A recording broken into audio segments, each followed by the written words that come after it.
ಈ ಮಾವಿನ ಹಣ್ಣಿನ ಸೀಸನ್ನಲ್ಲಿ ಮಾವಿನ ಹಣ್ಣಿನ ಒಂದಾದರೂ ರೆಸಿಪಿ ಮಾಡಲೇಬೇಕು. ಇವತ್ತಿನ recipe no maida no oven super ಟೇಸ್ಟಿಯಾದ ಮ್ಯಾಂಗೋ ಕೇಕ್ ಮಾಡೋಣ.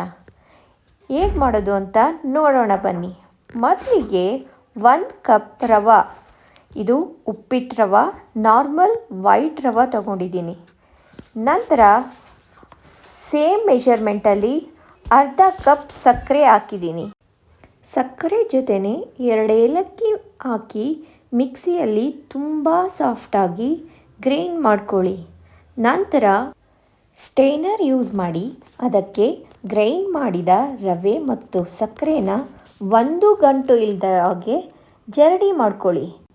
ನಾನಿಲ್ಲಿ ಅರ್ಧ ಕಪ್ ಸಕ್ಕರೆ ಹಾಕಿದ್ದೀನಿ, ಯಾಕೆ ಅಂದರೆ ಮಾವಿನ ಹಣ್ಣು ಕೂಡ ತುಂಬ ಸಿಹಿಯಾಗಿರುತ್ತೆ. ಇವಾಗಂತೂ ತುಂಬ ವೆರೈಟಿಯಾದ ಮಾವಿನ ಹಣ್ಣುಗಳು ಸಿಗುತ್ತೆ. ನಾನಿಲ್ಲಿ ಯೂಸ್ ಮಾಡಿರೋದು ಮಲ್ಲಿಕಾ ಮ್ಯಾಂಗೋ. ಈ ಮಾವಿನ ಹಣ್ಣಿನ ಸಿಪ್ಪೆ ತೆಗೆದು ನೀಟಾಗಿ ಕಟ್ ಮಾಡಿ ಒಂದು ಮಿಕ್ಸಿ ಜಾರಿಗೆ ಹಾಕ್ಕೊಳ್ಳಿ.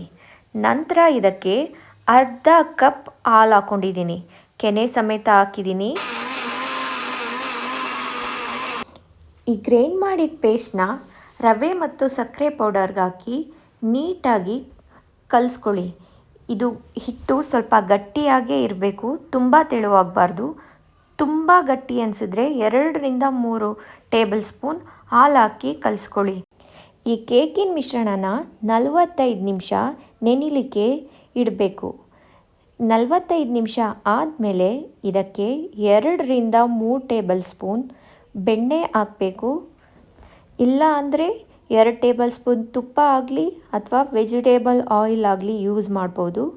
ನಂತರ ನೀಟಾಗಿ ಮಿಕ್ಸ್ ಮಾಡಿ ಇದಕ್ಕೆ ಇವಾಗ 1 table spoon baking powder use ಮಾಡಿದ್ದೀನಿ. ಬೇಕಿಂಗ್ ಸೋಡಾ ಅಲ್ಲ, ಬೇಕಿಂಗ್ ಪೌಡರ್ ಯೂಸ್ ಮಾಡಿದ್ದೀನಿ. ನೀಟಾಗಿ ಮಿಕ್ಸ್ ಮಾಡ್ಕೊಳ್ಳಿ. ಇದನ್ನು ಓವರ್ ಮಿಕ್ಸ್ ಮಾಡಬಾರ್ದು, ಸ್ವಲ್ಪನೂ ಗಂಟಿಲ್ಲದೆ ಇರೋ ಥರ ಮಿಕ್ಸ್ ಮಾಡ್ಕೊಳ್ಳಿ.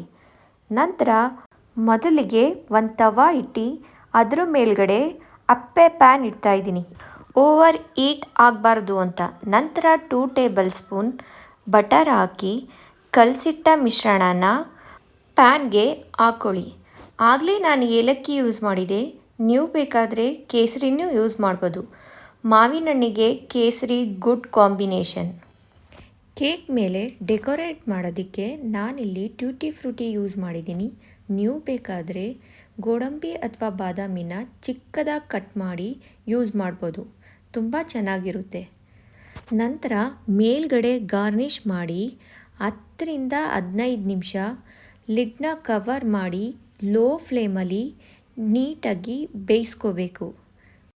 15 ನಿಮಿಷ ಆದಮೇಲೆ ಒಂದು ಟೂತ್ ಪಿಕ್ ಎಲ್ಪಿಂದ ಕುಕ್ ಆಗಿದೆಯೋ ಇಲ್ವೋ ಅಂತ ಚೆಕ್ ಮಾಡ್ಕೊಳ್ಳಿ. ಇಲ್ಲ ಅಂದರೆ ಈ ಕೇಕ್ನ ಕೆಳಭಾಗ ಬ್ರೌನ್ ಕಲರ್ ಬರಬೇಕು. ಡಾರ್ಕ್ ಬ್ರೌನ್ ಕಲರ್ ಬರೋವರೆಗೂ ಕುಕ್ ಮಾಡಿದ್ರೆ ರುಚಿಯಾದ ಕೇಕ್ ರೆಡಿ.